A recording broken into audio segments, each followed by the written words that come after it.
بسم اللہ الرحمن الرحیم۔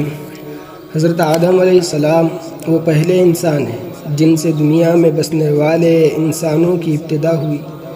اللہ تعالیٰ نے ان کا خمیر تیار کرنے سے پہلے فرشتوں سے کہا، عن قریب میں مٹی سے ایک مخلوق پیدا کرنے والا ہوں جسے زمین میں ہماری خلافت کا شرف حاصل ہوگا۔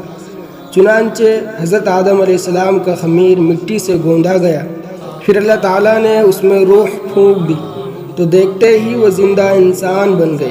ان کے سامنے فرشتوں کو سجدہ کرنے کا حکم دیا تو تمام فرشتے اللہ تعالیٰ کے حکم کی اطاعت کرتے ہوئے سجدے میں گر گئے، مگر شیطان نے اپنی بڑائی اور تکبر کی وجہ سے سجدے سے انکار کر دیا اور کہنے لگا کہ میں اس سے بہتر ہوں، کیونکہ آپ نے مجھے آگ سے پیدا کیا اور آدم علیہ السلام کو مٹی سے پیدا کیا ہے۔